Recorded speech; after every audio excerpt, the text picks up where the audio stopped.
So, I am so excited to introduce my friend Jenn Austin, who is the Executive Director of the Portsmouth Humane Society. It's not lost on me that as I looked at Jenn's resume, you get to see a pattern that we see in really innovative shelter directors today. You see, Jenn was director of the annual fund at Christopher Newport University. Jenn was director of corporate relations at the American Heart Association. And while she was doing those things, she was a volunteer at Peninsula SPCA. She was a volunteer and a foster at Heritage Humane Society. Jenn is a graduate of Christopher Newport University. She has her Bachelor of Arts in Political Science, Bachelor of Science in Government Administration. And so her resume reads beautifully, and I can tell you that our personal experience with her is that she is the ultimate example of a life-affirming shelter director. One of my favorite statements from Portsmouth is, if we can do it in Portsmouth, you can do it anywhere. And they're doing it in Portsmouth. And Jenn is leading the shelter that's doing it, and she's here to tell us how they're doing, what they're doing, and to let us get a view of the process of their success. So I am delighted to introduce Jenn Austin.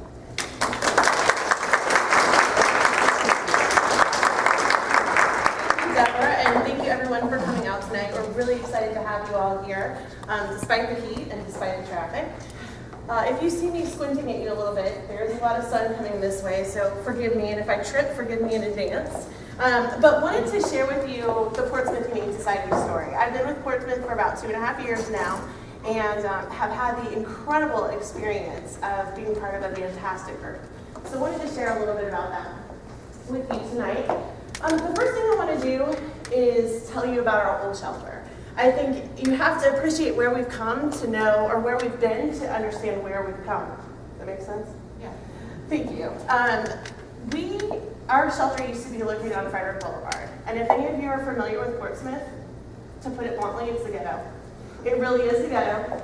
We had an event shut down for a murder out back. We've had gunshots. I personally called the police several times. We had all sorts of things going on at the shelter. While we were there, we did achieve a 74% save rate. So not just our building made such a difference. But I wanted to tell you about that, and I want to show you what that shelter looked like, because you can't fully appreciate where we're at now if you don't see where we've come from. Let me show you. This is our old shelter. On the left here, you see Amy sitting at the front desk. That was the desk. This was our dog isolation and staff lounge.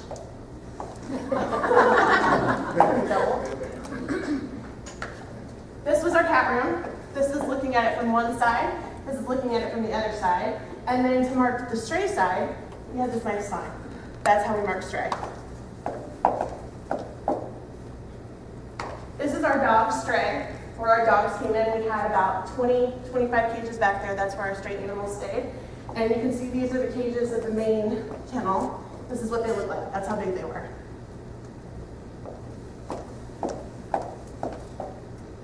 And this is our main kennel. And you can see it's really fantastic. We have these drains that go in front of the cages here. And literally cages all the way down, top and bottom. Many of these cages leaked. So the animal below, we've got a taste of the animal above. And then on the opposite side, we had more of those kennels as well as dog runs. So in all, we could house about 350 animals in the shelter. So that kind of gives you a piece of what the shelter looked like before. So I want to talk to you a little bit about what happened about 6 years ago. We had a lot of volunteers that were coming to the shelter that were seeing about 50% of the animals being euthanized. 50% were killed. The volunteers didn't like what they saw. They didn't like what they were hearing. They didn't like what they were seeing. They didn't like that their favorite animals were getting put down.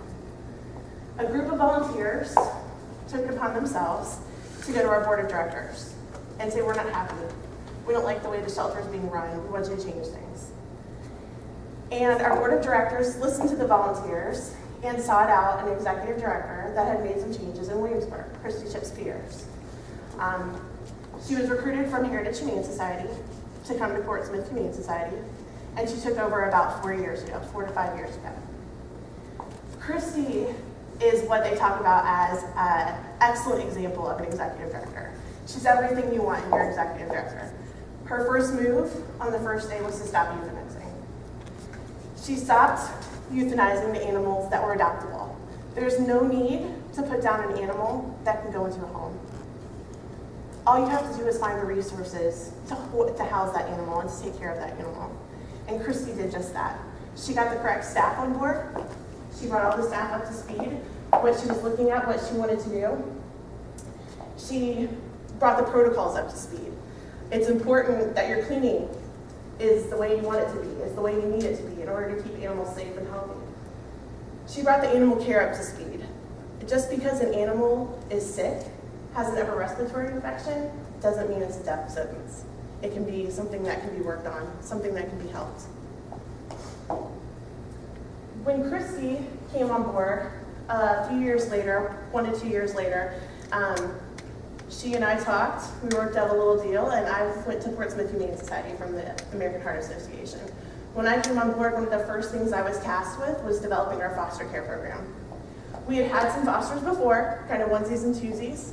When I came on board, we made up a contract, we made up the handbook, we got everything in order and started the foster care program. To be very honest, we advertised through Facebook and word of mouth, and that was literally all we did, because we don't have resources. As I mentioned before, we're in Portsmouth. So we don't have a lot of resources. We put a few signs up in a few different places, and we plugged it on Facebook, and within the first 2 months, we had 50 families. So we were able to foster out our neonatals that needed bottle feeding. We were able to foster out the little guys that didn't have homes or moms. And we were able to foster out the puppies that came in that needed to get out, and the old guys. These are some examples, one of the signs, just simple little signs that we had going in our foster application. Something that we did with the foster program that we needed a little bit of work on was trust. A lot of times shelters have a hard time trusting the people they're letting take their animals. We believe everyone gets a chance at Portsmouth Humane. We believe until you do something wrong, you're great. So we fostered out our animals to everyone. And to be honest, we haven't had any problems. There's always some people who say, you may not be the right one to send animals back to, but all of our animals have been very successful in foster care. Everyone's done an outstanding job taking care of them for us. Today, we have over 100 foster care homes, and we're recruiting every day. We actually just had someone come on board to take care of hens and chickens since the law passed in Portsmouth. So we're very excited. We're to send those hens and chickens. I want to talk to you a little bit about some other things that we did that were pretty exceptional. One thing is our relationship with animal control. A lot of people and a lot of shelters have a very sticky relationship with their animal control. They don't work as partners. About 2 to 3 years ago, Christy really made an outreach to animal control, talking to them about what can we do, how can we help, let's make all of our jobs easier. So while the mission of the shelter is to take care of the animals that are in need of taken care of, part of our mission as well is making sure that they don't come to us in the first place. It's kind of a proactive approach to the shelter experience. And part of that approach was, if animal control finds an animal, what are they doing to take that animal home instead of bringing that animal to us? Of course, if the animal is in a situation, if the situation's bad, cruelty, whatever the situation is, we want the animal with us. But if it's a situation where they just got out of the gate or they just got out of the fence, take them home. Animal control has done an awesome job about taking the animals home, researching microchips, looking at the tags, and repeat offenders back home. We do a good job at the shelter about researching microchips and finding out where the animals have come from. We do a lot of history. We call shelters all the time in different states to find out who transferred to who and find out who the previous owner was, who they gave that dog to, and transfer it and follow it all the way down the chain until we can find the new owner. We also search Craigslist a lot. A lot of people turn their nose to Craigslist and don't like Craigslist. We've decided to take a proactive approach and follow Craigslist regularly. A lot of people post their missing animals there. They don't think to come to animal shelters. and look at animal shelters. So we search Craigslist, and we find a lot of connections through Craigslist. Our prices for impounding and boarding. Some people are gonna snarl their nose, I can feel it, but our impound fee is $50. And our boarding fee for each day thereafter is $15. So if your dog showed up at our shelter and was there for 2 days, it'd be $65 to get your dog out. A lot of people will say that's expensive. And in Portsmouth, that probably is pretty expensive. But the thing that we do is that we're willing to work with people. If you come to our shelter and you want your animal back and you can't afford it, we'll negotiate with you. We'll work with you. Well, these are the prices that we go with, and we want people to understand that you need to take care of your animals and not let them out of the yard and not let them run in traffic. We want them to be safe. It's also important that we negotiate. Animals are better with their families and homes that are taking care of them. They're much better there than with us at the shelter. So we negotiate with people, and we make sure that they have the opportunity to get their animal back. Additionally, when stray animals show up at the shelter, the first question out of our mouths is, are you willing to keep that animal? Do you want that animal? And most people kind of raise their eyebrows and, what are you talking about? I'm saying, why don't you hold on to it until the owner comes forward? And if you're interested in adopting them at that point, if an owner hasn't come forward, we can work with you on the adoption. So that's the first thing we do. And like I said, our goal is to take care of the animals, but our goal is also to try to prevent them from coming into the shelter, if at all possible. It's better in a home than it is with us. Sorry, let me turn my page. Next, adoptions. So these are my favorite parts. As I mentioned before, I worked at our front desk doing adoptions and intakes. So adoptions were always my favorite part of the shelter life. With adoptions, we went to a conference a year ago, the No Kill Conference, and they did an awesome job on different adoption ideas and what kind of adoption application shelters are doing.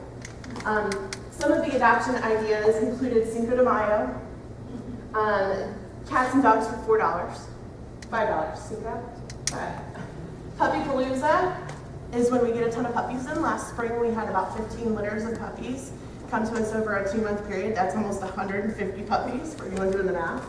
Because in Portsmouth they always do 10s. We can't have small litters. So we did puppy paloozas like crazy. We also, of course, like everyone else, experienced the kitten season. And we do kitty carnivals and kitten crazes.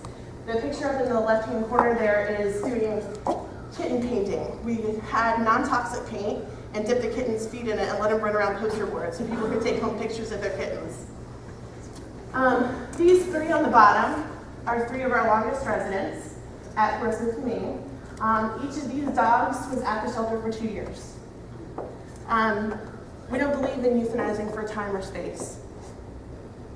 We will only euthanize if an animal is extremely aggressive or if it's super ill, beyond the point of surgery.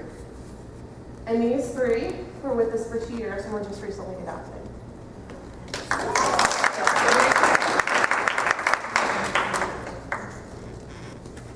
These are some more adoption ideas and some different thinking outside of the box. We put everyone up for adoption. As long as you're nice, at least even semi-nice, and as long as you're healthy, we'll put you up. These 2 over here are 12 and 13 years old Chihuahuas, and they went into a foster home and ended up being foster failures, which we appreciate. But those are 2 seniors that we adopted out. This cat in the middle is Fromage, was FIV positive. We made a decision that we wanted to save FIV positive cats. We took a look, talked with our vet, and examined what it would do, what it would hurt, what could be the potential, issues with it. And what we decided is that with FIV cats, they can live a pretty normal, healthy life as long as they're kept indoors. So we talked with our adopters, and we educated them, and we adopted our FIV positive cats. We also have some seniors over here. We have Phyllis up here. She was a 9-year-old on the left-hand side. 9-year-old poodle, blind, deaf, no teeth. Someone came in and fostered her. We were getting ready to make her the shelter pet. Someone came in and adopted her. She can see again. They removed the cataracts from her eyes. They got all of her gum issues taken care of. and she can't hear, but the sight's pretty good. This is Sammy. Sammy is an old gentleman as well. He's about 12 years old. He was surrendered. It was an owner that begged us for euthanasia and said her dog was dying. It was peeing blood, it had no hair, and she wanted it euthanized. We told her we would make our own decisions. We took it in. He had a urinary tract infection, and he had flea allergies, flea dermatitis. He'd been kept outside. That animal was also a foster failure, but lucky to say, Sammy went into a great home. He has all of his fur. He's doing wonderful, and he's been in that home for over a year. This down here is our senior group. We have a lot of seniors, not the people, the dogs. All of these dogs are 12 plus. These were basset hounds on the left that were surrendered to us by an owner that couldn't take care of them anymore. And these guys all got adopted out pretty quickly. And then a little more outside of the box thinking, on the left here is Comet. We've had 2 dogs that have gone to the Department of Game and Inland Fishery. They're both investigative dogs. We've also had 2 cats go to Busch Gardens for the show that they do out there to retire eventually. So we've had some exciting outside of the box thinking. We also do a foster to adopt program. Okay, perfect. We also do a foster to adopt program. With this program, we have a ton of animals, as I've explained to you, and we want to put them all up for adoption as soon as possible. They're not all spayed or neutered when they hit the adoption floor. Some of them are just coming off meds. Some are just being moved to the adoption floor.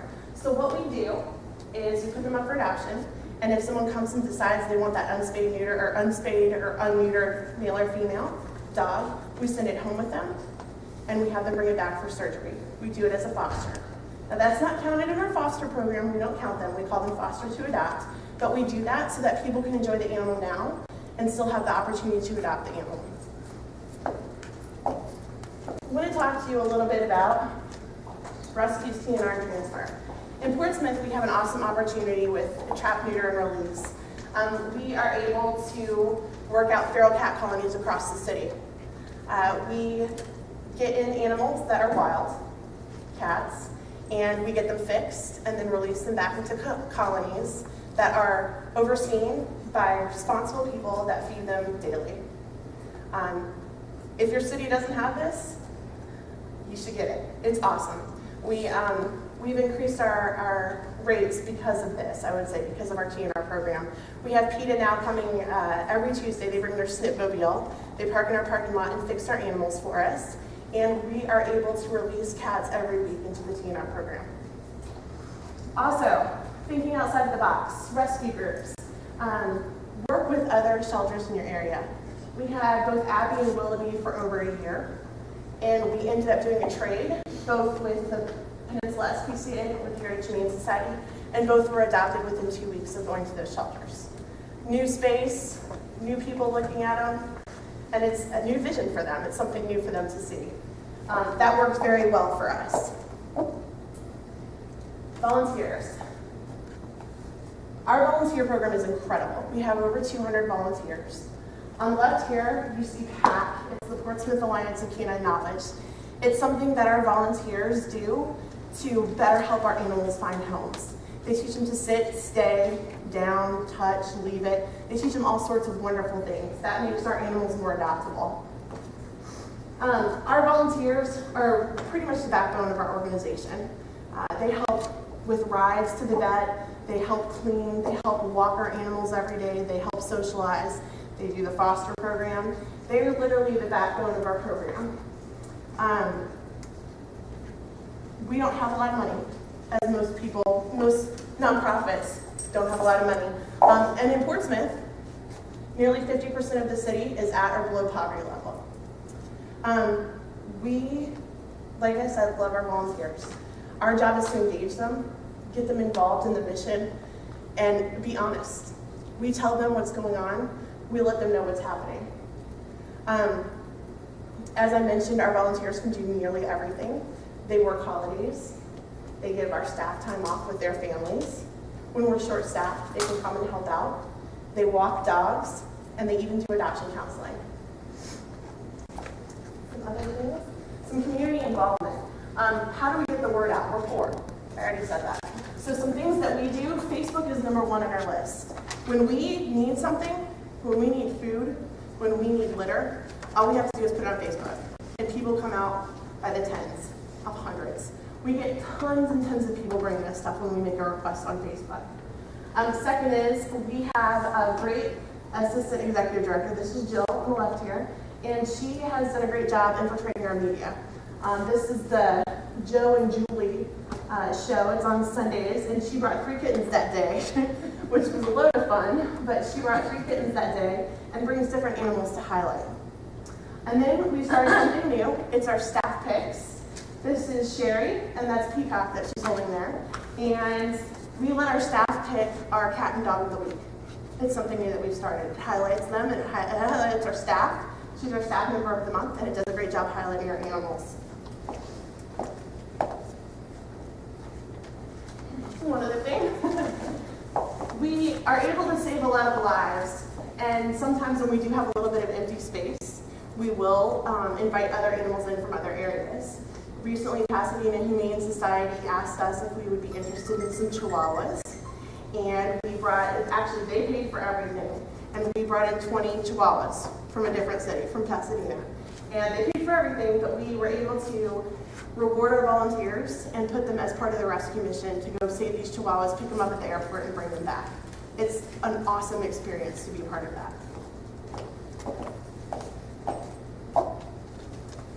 So last but not least, medical and behavioral. Some things that have really made a difference. We really work hard when animals come to us if they're injured or if they're sick to save them. These are our sad cases, but our real cases. This is Hope in the top left corner. She made the news about 1.5 years ago, pretty significantly. She was found severely emaciated. They didn't think she was alive when they found her. And she opened her eyes and said, "Holy moly," and rushed in and got her and brought her to us. She survived. She's in a great home. But she was a case that we had to work on. She got fed 6 times a day. She got fluids twice a day. She got a lot of specialized care and attention because of what she went through. But she was someone that we could save. This is Token down here in the left corner. If I remember correctly, his front foot is turned backwards, and he came to us like that. He didn't have to have it amputated. The vet ended up telling us that we could keep it and that he could live with it. But he's another case where we went and had x-rays done. We went that extra mile for that animal. We do eye enucleations, eye removals all the time for animals that have had bad eye infections that no one took care of. We do that. We want to make sure that these animals survive. On the right-hand side, you see events and enrichment here. Something else that we do very well at Portsmouth Humane is behavioral aspects. We recently started, about 1 year ago, really working to make sure that our animals have an opportunity to enjoy other things. Every day they see the shelter and they get born. So what we've started doing is we use different smells. We get things at Bass Pro Shop, different smells for them. We also use things like ginger, honey, cocoa, and we spritz all of their beds so they get different smells throughout the week. They also participate in different activities. A lot of our animals that are spayed or neutered and have their rabies go out to different events. They get to enjoy that different stuff. They get to socialize with people. Those that aren't spayed and neutered and can't go very far from our property, they go on rides with the different volunteers. Take them in their car. This is Barking Bob down here. And he loves the car. You would be surprised. As soon as you open the door, the animal's already in. Dogs love the ride, and cats like to ride too. Everyone has a really good time. Last but not least, literally what Deborah said, if Portsmouth can do it, anyone can do it. We're poor. I mentioned that a few times. If you want to give money, you can certainly send the checks to Portsmouth Humane Society. But we literally are. We're sitting in 50% poverty level. We have no money except for what we fundraise. The city did not help us build our new shelter. We built it on fundraised dollars. We do contract with the city, but it's not nearly enough to cover what we do. And ultimately, what it says here, if PHS can do it, anyone can do it. If we can save 84% of the animals that are coming into us, any shelter can do it. So we encourage you, after today, you're going to learn some stuff in some different group meetings, to reach out to your city council. We encourage you to reach out to the people in charge of the shelters and to start the movement in other shelters. Because if we can do it, anybody can do it. Thank you.